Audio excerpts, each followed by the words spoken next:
Culture Soccer.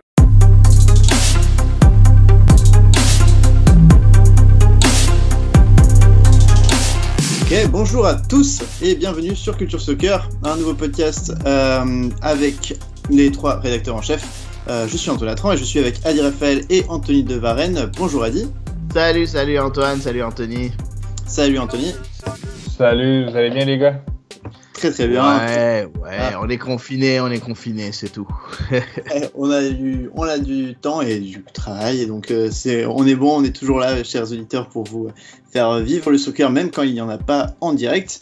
On a cette semaine refait un petit peu ce qu'on avait fait l'année dernière, mais avec une petite modification. On a 3 questions que vous nous avez posées, et on a aussi vite fait nous préparer 2-3 trucs pour peut-être que vous nous connaissez peu ou pas, peut-être que vous écoutez le podcast depuis longtemps, ou peut-être que justement c'est une de vos premières émissions, donc pourquoi pas apprendre à nous connaître via nos joueurs préférés, nos souvenirs ou nos premiers matchs au stade, ce genre de petites anecdotes qui pourraient être sympas.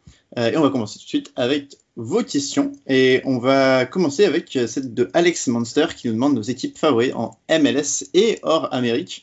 Je vais commencer avec toi, Adi, parce que on sait un petit peu... Parce que c'est simple.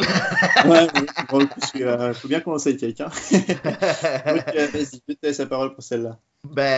Parfait. Comme tout le monde le sait, moi je suis libanais. Par contre, je me suis installé à Montréal en 2001, donc ça fait 19 ans. Donc bien évidemment, j'ai suivi le club de ma province. Donc je suis supporter de l'Impact de Montréal, bien évidemment. Pour ce qui est de mon autre club hors Amérique, je suis né dans les années 80. Donc ce qui veut dire que étant né au Liban, qui est un pays francophone, je suis tombé amoureux de la meilleure équipe francophone dans ce temps-là, et vu que je suis loyal, je suis resté loyal à cette équipe-là. C'était l'Olympique de Marseille, donc voilà mon club, mon deuxième club préféré. D'accord. Donc, et tu as un podcast d'ailleurs, on peut le plugger ici, hein.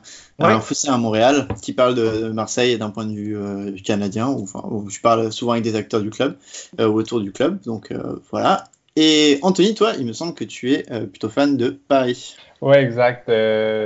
Pour parler un peu de l'histoire de mon amour avec le Paris Saint-Germain, c'est que quand j'étais jeune, j'ai commencé à écouter les matchs de Champions League lorsque j'avais le temps, lorsque je n'avais pas d'école, et vraiment, j'ai vraiment commencé à écouter Paris. Par la suite, je me suis acheté des livres à propos de leur histoire, et j'ai vraiment aimé ce que j'ai lu. Par exemple, un joueur comme Luis Fernandez, j'ai adoré lire son histoire et tout. Donc, c'est le club que je suis hors MLS. Et en MLS, je crois que vous le savez, là, c'est Nashville. C'est mon club de cœur, et vraiment, là, mon cœur est bleu et or. Nashville, qui a sa première saison d'expansion en ce moment même en MLS. De mon côté, je suis né à Paris. Et tous mes potes au lycée supportaient le PSG, donc je suis un peu aussi au début supporté le PSG, puis ma famille vient de Belgique, donc on avait pas mal de supporters lillois dans la famille, donc je suis un peu partagé nationalement entre le PSG et le LOSC. C'est un peu compliqué au niveau d'identité footballistique, mais sinon mon club de cœur en grandissant, c'était vraiment Chelsea, parce que j'étais fan de cette équipe à l'époque, et toujours. Je suis allé voir un premier match cette année, ça m'a fait vraiment plaisir, et on l'a raconté la semaine dernière un petit peu. Ma découverte de la MLS, c'était via Seattle. Donc voilà, je suis resté aussi fidèle à cette équipe des Sounders, qui depuis est vraiment l'équipe que je suis le plus, je pense, au quotidien. Donc voilà, merci Alex pour ta question. Et on peut passer à la deuxième question, qui est de Daye Monegou, il me semble, supporter monégasque. Attendez, je la ressors parce que je ne l'ai plus. Il nous demande, pour les clubs moyens en MLS, quel est l'intérêt sportif vu qu'il n'y a pas de relégation. C'est Monegou Mag, magazine de l'AS Monaco. Anthony, est-ce que tu veux répondre en premier? Je ne sais pas si tu as un avis sur l'intérêt sportif pour les clubs moyens.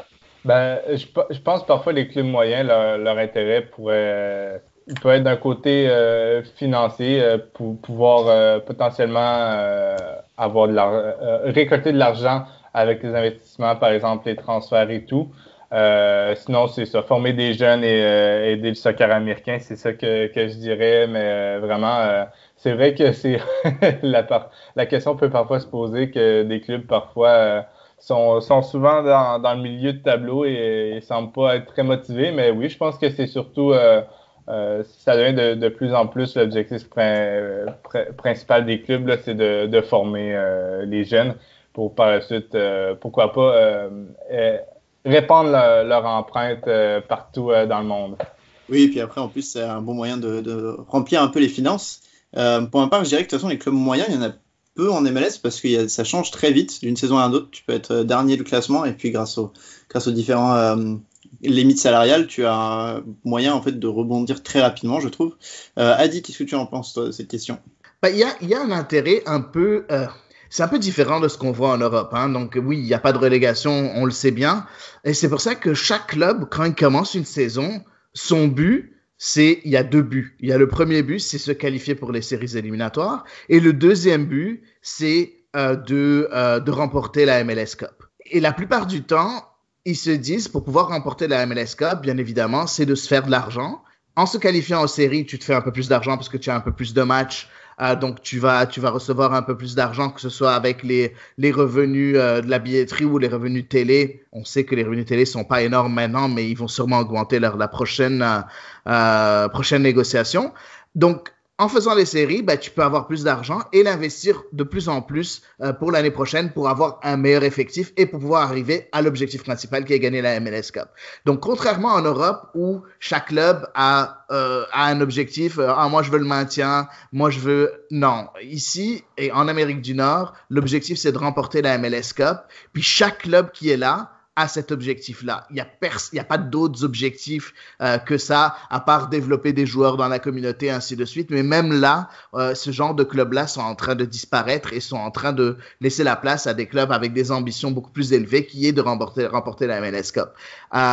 On sait, ils savent, il y a toujours des plans de 3, 5 ans, ainsi de suite. Moi, je le sais, pour l'avoir vécu ici à Montréal, où le propriétaire de l'Impact avait dit en 2016, l'objectif c'est d'ici 5 ans gagner la MLS Cup. Bon, on en est très très très loin parce que les choses ne se sont pas passées comme il faut, mais n'empêche, c'est ça le but principal, c'est de gagner la coupe. Et c'est vrai que oui, on l'a pas mentionné, tu fais bien de souligner, mais comme il y a les playoffs, en fait, tu peux être un club moyen toute l'année, terminer, on l'a vu l'année dernière, hein, il y a des clubs qui étaient 7e, 6e, pas forcément très bons pendant la saison régulière, mais tu peux être un club moyen, puis finalement en playoff, arriver en finale et gagner la MLS Cup, c'est déjà arrivé, donc ouais, c'est un intérêt sportif, tu n'es pas obligé de te donner à fond pendant toute la saison régulière. Et on va passer à notre dernière question qui est vraiment directement ciblée pour Anthony. C'est le compte français de Louisville City qui demande si Cameron Lancaster est le meilleur et le plus grand joueur de l'histoire de Nashville.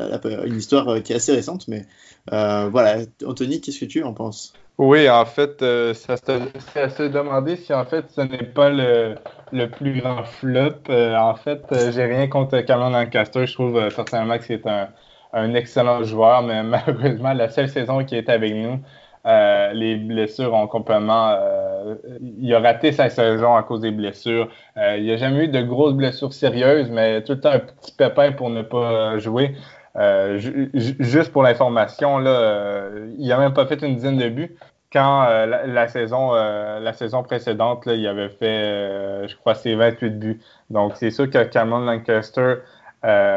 c'est ça, c'est un des plus grands flops de Nashville, mais on l'a prêté à Louisville. Il risque de faire une autre belle saison si la saison n'est pas annulée. Et j'espère le revoir bientôt avec Nashville, peut-être en 2021. D'accord, c'est un peu un troll la question. Ouais. D'accord. C'est qui lui déjà? Non, je blague, c'est juste sur la blague. On va pouvoir passer à nos 3 questions qu'on a mis un petit peu pour que vous puissiez nous apprendre à nous connaître un petit peu. On peut parler donc nos joueurs préférés en MLS. On va commencer avec ça. J'avais proposé à mes collègues de faire un de notre équipe et un d'une autre équipe peut-être, mais c'est vraiment comme vous le souhaitez les gars, c'est un peu freestyle. J'avoue ne pas avoir pensé pendant 3 heures à cette question, mais je vais vite fait dire le mien préféré en MLS. Sans surprise, c'est Clint Dempsey. C'est lui qui m'a vraiment fait venir, qui m'a fait découvrir un petit peu le soccer de Seattle. Mais tu triches, il est retraité. Tu dois parler d'un club, d'un joueur en date d'aujourd'hui, merde. D'accord. Je vais vite, aussi, ouais, sans vraiment y réfléchir. Jordan Morris. J'étais sûr. Ouais. Mais bon, c'est un ailier rapide qui a un destin assez sympa. Et c'est un mec cool qui a jamais voulu partir en Europe parce qu'il voulait rester pour le citer, avec sa copine et son chien à Seattle. Mais voilà, il fait vraiment partie de ces symboles un peu de Seattle et des Sounders. Je pense pas qu'il partira de suite. Et, ça a l'air d'être un mec sympa. Et puis il est très bon en sélection et avec Seattle. Et puis je peux citer le gardien de Seattle, Frey. Et puis en dehors de Seattle, et j'ai eu plus de mal parce qu'il y en a beaucoup que j'aime bien, mais que j'ai pas forcément suivi depuis très longtemps. Et je vais dire Kei Kamara, parce qu'il est toujours là et qui se débrouille toujours pour marquer des buts. On avait parlé il y a assez longtemps dans un podcast un petit peu d'Alan Gordon, parce qu'Anthony avait fait un article dessus, qui est un peu ce genre d'attaquant MLS 1.0, ces attaquants qui sont pas forcément les plus techniques, mais qui sont vraiment très bons dans leur domaine. C'est juste de pousser le ballon au fond du filet et qui font un peu pas le figure par rapport au numéro 9 qu'on importe d'Amérique du Sud maintenant, mais qui sont toujours là. Et bah, Kei Kamara, c'est vraiment, il est inoxydable. Ça va être sa 20e saison MLS, je sais pas, mais voilà, c'est un mec que j'aime bien et qui aussi a l'air très sympathique en dehors du terrain. Voilà. On passe vers toi, Adi. Oui, c'est sûr. Juste pour dire, quand même, Camara est quand même beaucoup plus technique qu'Alan Gordon, mais n'empêche. Ouais, mais... Et mes premiers souvenirs, juste, c'est avec Sporting Kansas City, quand j'ai commencé un peu à regarder la MLS. Il y avait de ses ratés quand même, il avait besoin de 10 occasions pour en mettre une au fond. Ouais, mais plus maintenant, plus maintenant. Tu lui donnes une demi-occasion, il va te la mettu au fond. Ouais, il est vraiment efficace dernièrement. C'est pour ça qu'il marque 10 buts presque chaque année. Donc, bref, non, mais tu as raison, c'est pas non plus le joueur le plus technique sur Terre. Oui, je suis d'accord avec toi. Là. Mais bon, de mon côté, c'est sûr, point de vue joueur préféré de mon équipe, j'aime beaucoup de joueurs au sein de l'Impact de Montréal, mais celui qui vraiment me fascine un peu, c'est Samuel Piette. J'ai toujours été dans tous les sports que j'ai pratiqués.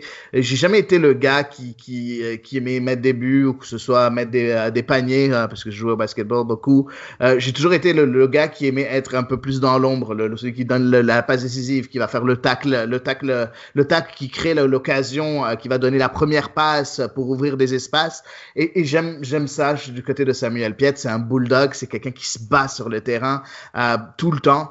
Et c'est son surnom, le Bulldog. Et ça lui va vraiment beaucoup, un vrai milieu défensif comme on l'aime. En plus, il est jeune, 24 ans, beaucoup de sélections avec l'équipe nationale canadienne, je pense au-dessus de 50 sélections. Mais aussi, ce que j'aime chez lui, c'est qu'il est très disponible avec les médias, très gentil. Il parle 4 ou 5 langues. Bref, un joueur pour moi qui est extrêmement important, que ce soit du côté sportif, mais aussi du côté communication. Et en dehors de mon équipe, il y en a plusieurs moi aussi, mais il y a un joueur, et je pense que j'en parle assez souvent, c'est Julian Gressel, qui est un joueur que j'adore parce qu'il est tellement polyvalent, tellement capable de jouer à plusieurs postes, une vision de jeu incroyable. Après, maintenant, il vient juste d'être récupéré par DC United. C'est pas une équipe que j'aime beaucoup. Je sais pas si je vais continuer à aimer le joueur, mais bon, n'empêche, c'est un joueur que j'apprécie beaucoup. Je sais pas, c'est un joueur que si jamais je pouvais prendre n'importe quel joueur à MLS puis le mettre à l'Impact de Montréal, c'est lui que je prendrais. Ou non, je prendrais pas un numéro 9, non, je prendrais pas un défenseur central, je prendrais Julian Gressel parce que en tant que latéral, en tant que milieu de terrain et en tant qu'ailier, il est capable de faire le travail et de créer des occasions, puis j'adore ce genre de joueur-là. D'accord. Je te comprends totalement. Gressel, c'est vraiment un joueur qui t'a une caviar sur caviar, et je l'aime beaucoup aussi. Anthony, à ton tour avec Nashville, et puis un joueur d'un autre club. Parfait, oui. Pour Nashville, moi, j'ai un nom qui me vient directement à l'esprit, c'est Taylor Washington, qui est au club depuis le tout début. C'est un des seuls qui a suivi l'équipe en MLS. Et vraiment, là, j'espère pour lui qu'il va réussir à percer le 11 partant là, en tant que latéral gauche. Là. Vraiment, c'est un joueur qui est vraiment sur le terrain. Là, j'ai vraiment vu un joueur aussi rapide. Mais c'est surtout à l'extérieur là, qui m'a impressionné. Il est toujours là pour les partisans, pour sa communauté. C'est le genre de joueur là, on le sent qu'il est tous passionné à l'intérieur du terrain qu'à l'extérieur. Donc, vraiment, oui, pour Nashville, ça serait Terry Washington. Sinon, à l'extérieur, en MLS, j'avais pensé à Kei Kamara, mais vu qu'Antoine, tu me l'as volé, je vais dire un autre joueur, un peu du même style, qui fait MLS 1.0, mais c'est Kyle Beckerman. du Real Salt Lake. J'adore ce milieu de terrain. Là, je trouve qu'il respire la confiance, il respire le leadership et vraiment là, ça prouve que même si tu as débuté en MLS dans le début des années 2000, peut-être plus vers 2005, ben, tu peux quand même comment je pourrais dire ça, là, faire partie de la MLS 2.0 en 2020. Et je crois que ça, c'est très respectable. Il y en a pas. Il n'y en a pas une centaine de joueurs qui ont réussi à suivre qui ont réussi à maintenir le niveau. Là. Donc, vraiment, Carl Bakerman, là, chapeau à lui. Ouais, non, c'est un très bon choix aussi. Bakerman qui est là depuis très longtemps, comme tu l'as dit. Et ouais, je suis d'accord avec toi. International américain aussi.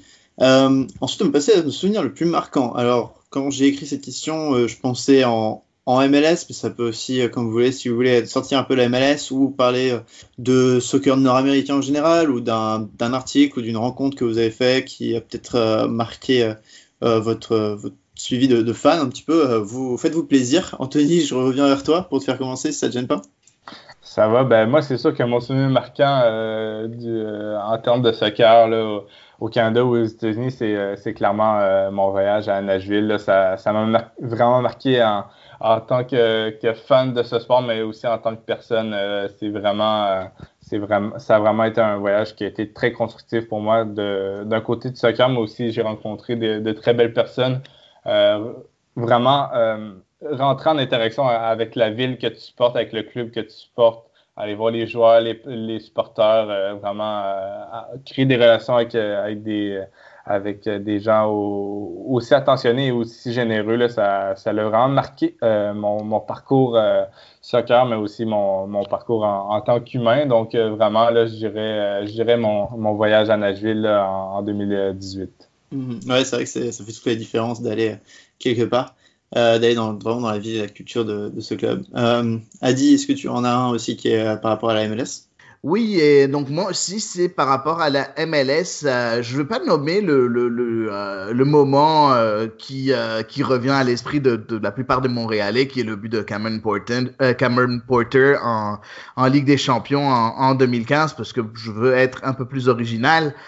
Et puis moi, je nommerai un peu le match retour du championnat canadien qui s'est déroulé face à Toronto. L'Impact avait perdu dans ce temps-là 2-0 face au Toronto FC au match aller lors de la finale du championnat canadien. Et puis au match retour, on s'est retrouvé au Stade Saputo et bon, on s'entendait que on avait mis notre équipe titulaire. Toronto pensait que c'était plié, donc il n'y avait pas vraiment besoin de mettre l'équipe titulaire. Et puis l'Impact de Montréal s'est imposé sur le score de 6-0. C'était extraordinaire. J'ai rarement vu un stade vraiment supporter l'équipe comme ça. J'avais la chair de poule, c'était vraiment magnifique. Tout le monde vibrait.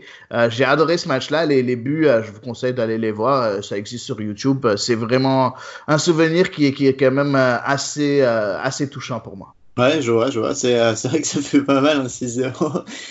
Ça fait toujours plaisir au moral.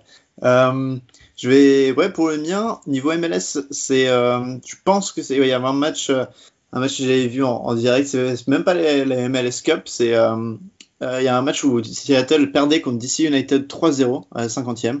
Et je me rappelle que c'était une équipe de DC, il y avait déjà Luciano Acosta, mais il n'y avait pas Rooney. Et il y avait des mecs comme Sébastien Letou, Lloyd Sam, Lamar Nigel, pour lesquels que j'aime beaucoup comme joueurs, hein, mais ils étaient vraiment sur leur fin de carrière tous. Et c'était embarrassant, et Seattle perdait 3-0 à la 50e.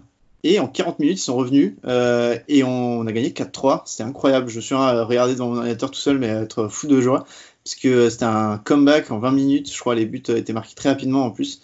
D'une équipe de Seattle en plus qui avait pas mal de remplaçants sur le terrain. Il y avait Aaron Kovar, Harry Sheep, Will Brown. Donc c'est très cool et ouais, c'est un de mes souvenirs MLS les plus forts. Et sinon, j'ai aussi vite fait mentionner l'interview que j'ai fait avec Bobby Warshaw à Paris, parce que c'était la première fois que j'en interviewais quelqu'un en rapport avec la MLS, mais en vrai, pas au téléphone, et c'était plutôt cool de le voir dans un café parisien pour la Coupe du Monde féminine. Donc voilà, un peu le souvenir niveau journaliste qui m'avait le plus marqué en MLS.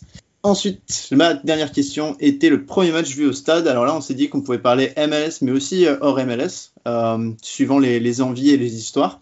On va commencer par toi, Adi, si ça te va. J'imagine que tu as, je sais pas si au Liban, tu avais des belles histoires ou si c'est directement au Canada.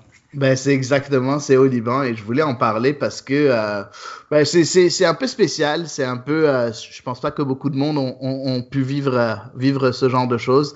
Ben, comme vous le savez, il y a eu une guerre extrêmement longue au Liban qui s'est terminée vers le début des années 90. Bien évidemment, moi étant extrêmement jeune, étant petit, ben moi aussi j'avais pas trop la chance de voir des événements sportifs en direct et en fait, il y en avait juste pas vu que c'était la guerre. Et puis ça a pris un peu de temps avant que les gens puissent un peu sortir de tout ça et commencer à s'impliquer dans des événements sportifs, ainsi de suite. Oui, le Liban a participé, l'équipe nationale libanaise de soccer a participé à la Coupe du Monde 94, à la qualification de la Coupe du Monde 94, mais sans se qualifier. Dans ce temps-là, c'était encore trop récent pour que mes parents me laissent sortir, puis j'étais encore un peu trop jeune.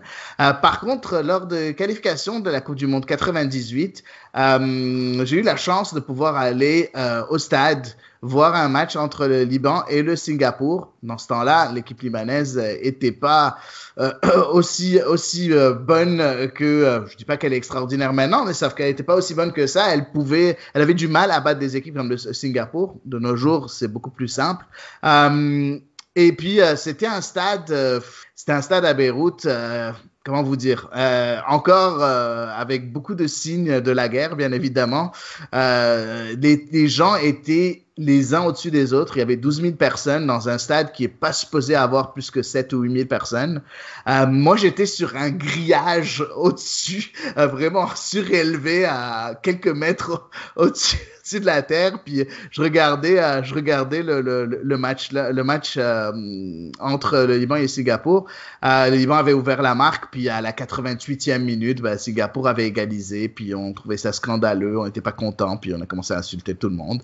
Mais c'était très drôle, c'était vraiment très drôle. C'était pas dangereux ou quoi que ce soit. C'est sûr, j'étais avec un adulte, puis j'étais avec un ami d'enfance aussi. C'est un souvenir très très marquant pour moi parce que c'était la première fois que je voyais un événement sportif en direct. J'avais la chance d'aller dans un stade de foot. C'est sûr, après coup, j'ai vécu, que ce soit à Montréal, que ce soit en Europe, j'ai vu plusieurs stades, plusieurs matchs quand même assez intéressants, des stades, ainsi de suite. Mais cette première fois, chez moi au Liban, c'était quand même assez spécial, assez irréel aussi, le fait d'être dans cet environnement-là, qui était quand même assez exceptionnel. Donc voilà. C'est unique, ouais, j'imagine. Et ton premier match de MLS à Montréal, je sais pas si tu as un souvenir. Oui, écoute, mon premier match de MLS à Montréal, c'était pas un... Tu veux juste MLS ou à Montréal? Comme tu veux, à Montréal. Okay. À Montréal, j'étais parti. C'était avant que l'Impact de Montréal soit en MLS. Puis c'était un match où ils étaient encore en USL, si je me trompe pas. Oui, l'ancienne USL. Puis c'était un match, je me rappelle plus c'était contre quelle équipe. En tout cas, c'était très bien, c'était en 2010. Puis c'était drôle parce que c'était la première fois que j'allais au stade regarder l'Impact de Montréal. L'Impact avait gagné. Mais ce qui était très drôle, c'est qu'à la mi-temps, il y avait eu un film qui a été tourné. Puis c'était très sympathique parce qu'on était figurant d'un film. Donc c'était ça va que tu l'avais mentionné la semaine dernière. C'est ça, je l'avais mentionné la semaine dernière. Puis c'est ça, c'est mon premier match à Montréal en tant que tel. D'accord, ça marche. Je raconte mon histoire, puis je passe à Anthony ensuite. Mon premier match dont je me souviens, c'était un PSG Monaco. Et c'était assez sympa parce que c'était l'équipe de PSG de l'époque, avec des Louis Ndoula, des Makelele, des Roten, pas forcément les Zlatan, etc. qu'on a vu après. Et c'était un très beau match parce qu'on a gagné 4-2. Dans mes souvenirs, et j'étais fan de Michael Landreau à l'époque. Elle allait me demander pourquoi, mais c'était un super gardien et mon père m'avait offert un maillot de Michael Landreau à la fin du match parce qu'il avait arrêté un penalty. C'était super et je ne sais pas comment, faut que je demande à mon père, mais on s'est trouvé dans les vestiaires après le match. Je sais pas, il devait connaître un mec ou je sais pas quoi, mais on est arrivé dans les vestiaires à la fin du match et c'était trop bizarre. Tous les joueurs étaient à poil en train de se changer de chanter parce qu'ils avaient gagné 4-2 et je me souviens, j'avais passé avec un t-shirt, fait signer mon t-shirt du PSG. C'était très sympa, mais voilà, c'était il y a très longtemps, 4-2, je pense 2006, 2005, un truc comme ça. Et j'ai vu un seul match de MLS dans ma vie, Ça va vous faire plaisir, les gars, parce que c'était à Montréal. J'ai vu un Montréal-Philadelphie en 2016, 5-2, très beau match, victoire de Montréal 5-2, triplé de Didier Drogba, un but de Nacho Piatti.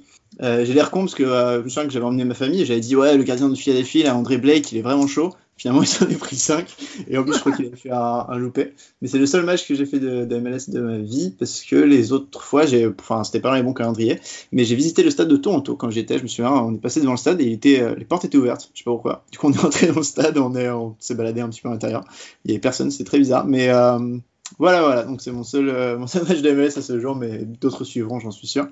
Anthony, à ton tour. Oui, donc moi, c'est sûr, étant né à Québec, ayant vécu à Rivière-du-Loup également, c'est sûr que le soccer professionnel, là, c'était pas qu'est-ce qu'il y avait le plus dans ces villes-là. Donc, c'est sûr que moi, mon premier match, il a fallu que je fasse les 2-3 heures de route qui séparaient Québec de Montréal et c'était en 2012, je pense que c'est lors de la première saison de l'Impact de Montréal, là, avec ma concentration soccer. De mon secondaire, on est allé voir le match qui mettait en vedette l'Impact de Montréal et le Dynamo de Houston. Donc, ça a été une victoire de Montréal, si je ne me trompe pas. Je me rappelle, là, il y avait Camara qui avait marqué un but, Bernier également. Là, donc, des joueurs que j'avais déjà suivis à leur époque dans les divisions inférieures. Donc, j'étais assez content. Et donc, c'est ça. C'était un match vers la fin juin. Donc, il commençait à faire beau. Je me souviens, il faisait beau. Le stade, c'était pas le même stade qu'aujourd'hui. Là. Il n'était pas rénové. Mais vraiment, c'était une belle ambiance. Et non, j'avais aimé mon expérience. D'accord. Et bah voilà, ça clôt un petit peu nos souvenirs et nos expériences. Je sais pas, messieurs, s'il y avait une dernière question ou si on va conclure là-dessus. Donc, j'aimerais, moi, juste, pas une question, une remarque. Donc, on a tous les trois vu des matchs de Montréal. C'est quand même pas mal, hein? Moi, je suis content. Ça veut dire que l'Impact de Montréal est le meilleur club en MLS. Bref. Donc, voilà. Ouais, je me souviens, un truc qui m'avait fait rire, c'était il y avait des nachos Piatti au bar de Montréal. C'était mon petit menu, t'avais des nachos Piatti et puis non, c'était vraiment c'était un beau souvenir, un beau stade finalement, le stade Saputo. C'est pas le plus connu en MLS, mais finalement l'été quand il fait pas forcément mauvais, moi j'avais bien aimé l'expérience. Ouais. Et puis voir Drogba, c'était très sympa aussi en live. Donc voilà, sur ce, merci Adi, merci Anthony.